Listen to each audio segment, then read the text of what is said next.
ఒక ప్రశ్నతో మొదలు పెడదాం. మన యూనివర్స్‌లో బిలియన్ గెలాక్సీస్ ఉన్నాయి. ప్రతి గెలాక్సీలో బిలియన్ నక్షత్రాలు ఉన్నాయి. అంత పెద్ద యూనివర్స్‌లో మనం ఒక్కలమేనా? లేదా మనకు తెలియకుండా ఎక్కడో ఇప్పటివరకు ఎవరో మనల్ని చూస్తున్నారా? నాసాకి వచ్చిన కొన్ని సిగ్నల్స్, సైన్స్ ఎక్స్ప్లెయిన్ చేయలేని కొన్ని సంఘటనలు మరియు కొన్ని షాకింగ్ నిజాలు. ఈ వీడియో చివరి వరకు చూస్తే ఏలియన్స్ ఉన్నారా లేదా అనే ప్రశ్న మీద మీ అభిప్రాయం పూర్తిగా మారిపోతుంది. ఏలియన్స్ అంటే అసలు ఏంటి? ముందుగా ఒక మిస్కన్సెప్షన్ తొలగిద్దాం. ఏలియన్స్ అంటే పచ్చ రంగు, పెద్ద కళ్ళు ఉన్న ప్రాణి కాదు. ఏలియన్ అంటే భూమి మీద కాకుండా ఇంకో గ్రహం మీద జీవితం ఉండడం. అది బ్యాక్టీరియా కావచ్చు, సింపుల్ లైఫ్ కావచ్చు, లేదా ఇంటెలిజెంట్ బీయింగ్స్ కూడా కావచ్చు. మన భూమి ఎంత స్పెషల్? భూమి మీద జీవితం ఉండటానికి చాలా కండిషన్స్ కలిసి రావాలి.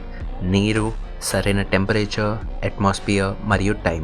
కానీ ఇవన్నీ భూమికి మాత్రమే ప్రత్యేకమా, లేదా ప్రతి గ్రహానికి అనుసరిస్తాయా? ఇప్పుడు అసలు ట్విస్ట్. మన సూర్యుడు లాంటి నక్షత్రాలు చుట్టూ తిరిగే గ్రహాలను ఎక్సోప్లానెట్స్ అంటారు. ఇప్పటి వరకు 5,000 కన్నా ఎక్కువ ఎక్సోప్లానెట్స్ని నాసా కన్ఫర్మ్ చేసింది. అందులో కొన్ని భూమిలాగే ఉన్నాయి, నీరుండే అవకాశం కూడా ఉంది, టెంపరేచర్ కూడా పర్లేదు. అప్పుడు ఒక ప్రశ్న వస్తుంది, అక్కడ జీవితం ఎందుకు ఉండకూడదు? నాసాకి వచ్చిన అసలు మిస్టీరియస్ సిగ్నల్స్ ఏంటి? ఇప్పుడు అసలు షాకింగ్ భాగం. 1977లో వావ్ సిగ్నల్ అనే ఒక శక్తివంతమైన రేడియో సిగ్నల్ భూమికి వచ్చింది. ఇది సహజంగా వచ్చే సిగ్నల్ కాదు. ఇది రిపీట్ కాలేదు, ఎక్స్ప్లెయిన్ కూడా కాలేదు. ఇప్పటి వరకు అది ఏలియన్ నుంచి వచ్చిందా లేదా అనే దానికి ఎటువంటి ఖచ్చితంగా తెలియదు. SETI అంటే search for extra terrestrial intelligence. వాళ్ళు స్పేస్లో నుంచి వచ్చే రేడియో సిగ్నల్స్ని మానిటర్ చేస్తుంటారు. ఇప్పటి వరకు చాలా సిగ్నల్స్ డిటెక్ట్ చేశారు, కానీ ఏది 100% ఏలియన్ ప్రూఫ్ కాదు. ఫెర్మి పారాడాక్స్ అసలు ప్రశ్న. ఇక్కడే అతి పెద్ద మిస్టరీ. యూనివర్స్ అంత పెద్దది, ఏలియన్ లైఫ్ ప్రాబిలిటీ చాలా హై ఉంది. అయితే వాళ్ళు ఎక్కడ, ఎందుకు ఇప్పటివరకు కాంటాక్ట్ కాలేదు? దీన్నే ఫెర్మి పారాడాక్స్ అంటారు.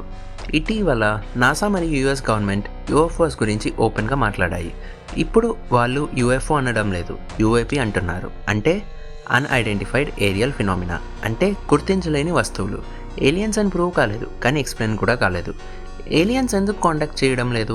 కొన్ని థియరీస్ ప్రకారం మనం ఇంకా ప్రిమిటివ్ స్పీసీస్ అని వాళ్ళు అనుకోవచ్చు, లేదా వాళ్ళు అబ్జర్వ్ మాత్రమే చేస్తున్నారు మనల్ని, లేదా మనల్ని డేంజరస్ స్పీసీస్ అనుకుంటున్నారేమో, లేదా కమ్యూనికేషన్ టెక్నాలజీ మ్యాచ్ కావడం లేదు, లేదా మనమే చాలా ఆలస్యం చేస్తున్నామా?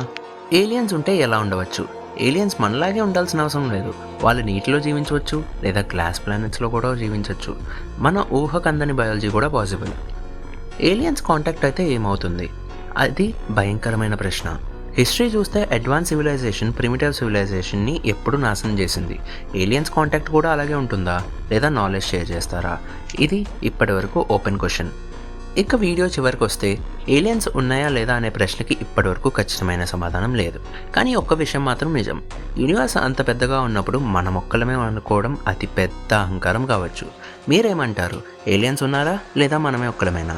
కామెంట్ చేయండి. వాచ్ తెలుగుని సబ్స్క్రైబ్ మాత్రం చేయడం మర్చిపోకండి. Thank you so much.